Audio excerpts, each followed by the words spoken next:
Howdy, howdy, guys. Welcome back to Cruiser Man's Inventions. So, we're in one of the workrooms at the moment, working on the jack shaft still. So, what I'm going to do in this video, guys, is pretty much just take you through what I've done and, been working on. And it's been pretty hectic because I haven't been able to get any tools into where this was positioned on here. It was way, way in here. And if you look at this, guys, there's no way of getting any power tools down in there, no matter how much I stripped out of there to get this off. So I had to use a hacksaw blade, but now I can use that for that washing machine motor and build something else, and then use the alternator and put it in here.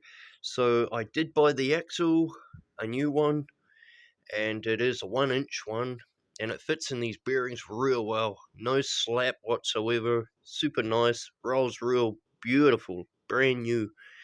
And as you saw in the other video, guys, I made my sprocket, made all the hub and everything.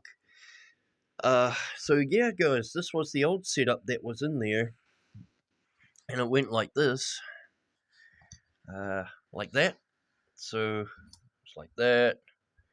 Had a nut thing on the end here, and some spaces.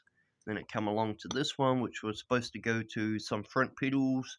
This one here was supposed to go back to the back wheel, and then to another two bearings. There's one on this end, one on this end, and they're good bearings. They are good bearings, but I'm just using it for something else. And then it came to the end here, and then yeah, the spline. There's that spline, which, you know, the washing machine motor went on there. So this is all different stuff now.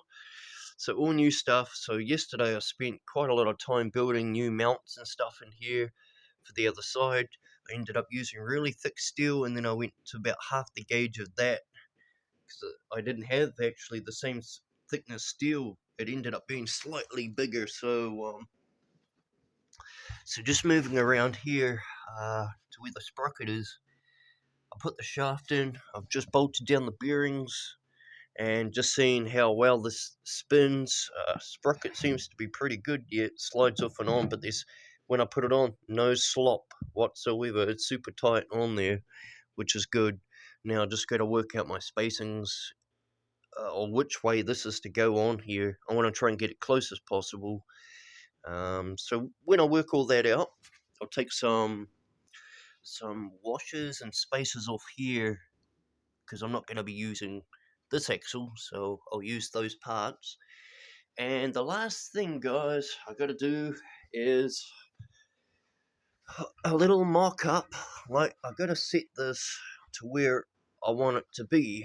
So, and at the moment, it looks like it's going to be way kind of off to the side a little bit. So, yeah, I got to get that far yet, and then I got to work out all my bolting positions.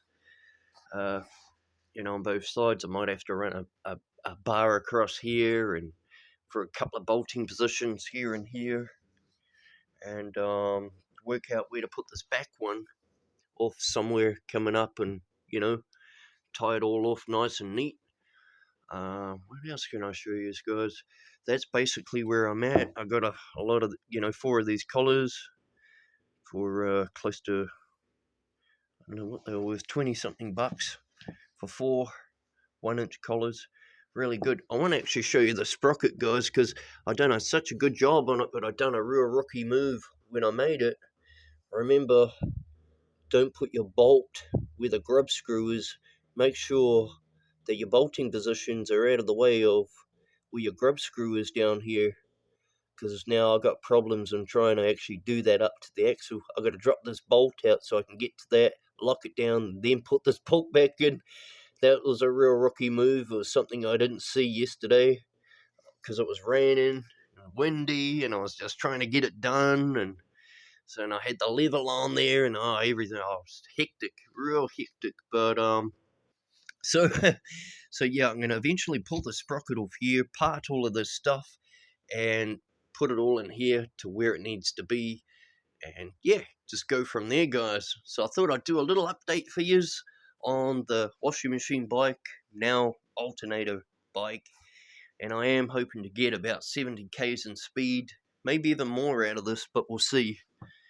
We'll see. As long as I can get things rolling really smooth, really free, I shouldn't have any problems with this alternator. 90 amp alternator, 12 volt reconverted.